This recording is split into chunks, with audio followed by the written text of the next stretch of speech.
Now that you know a little more about what sequences are, we are going to work on one for this week's assignment. And you're going to be doing a lot of matched action or matched edits in your sequence for this assignment. It might be helpful to go ahead and read the assignment sheet before watching this.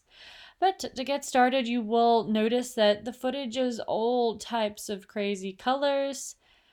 Don't worry about that just yet. You may have read ahead and noticed that we're working on color correction this week. So half of this assignment will be to color correct these shots and make them look a little more natural and less blue and orange.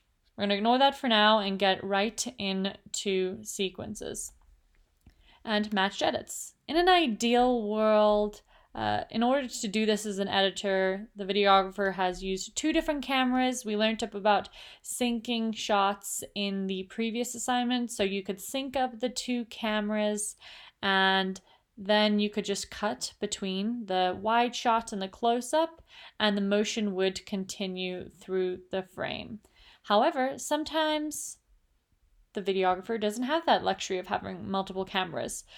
But it is still possible to create a matched action or matched edit as a video editor if the process is repetitive and the videographer has shot it multiple times from different angles and sizes, which is exactly what this videographer did here.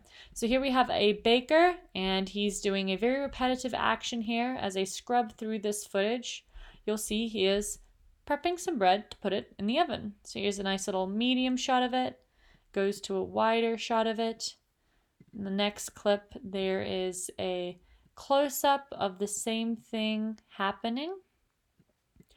And what you're going to do is you're going to cut these wide, medium, and close shots together to make a sequence of something that makes sense, has a beginning, middle, and end, and it has some matched edits in the middle.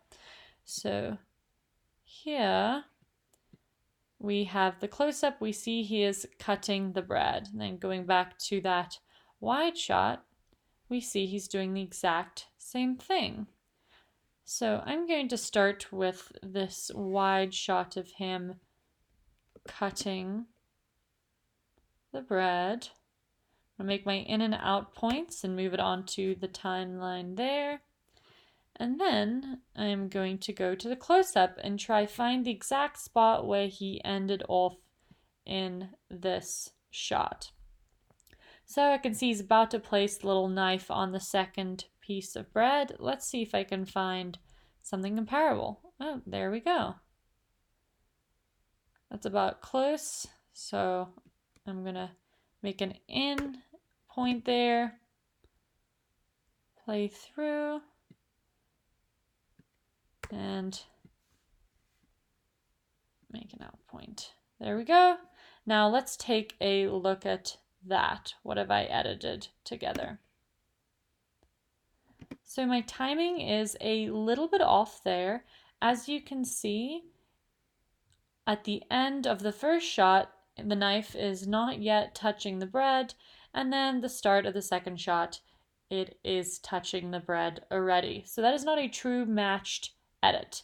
So I'm just going to move this over, zoom in a little bit, and try get this one a little further in the process and see what that looks like. That's a little better. Still need a little more though. That looks about right. Maybe even still a few frames off. But as an editor, you have to take the time, go frame by frame, and see how close you can get it to perfect. There we go. So I have just created a matched edit. The motion is continuing through the frame. Time does not jump. It is continuous. As you've learned from the previous video, this is an active edit. The person didn't leave the frame, they were still in it across the edit. So now I would continue to do this for this assignment. So maybe I would cut back to the wide shot again. So let's find another point, maybe where he cuts that last piece of bread over there.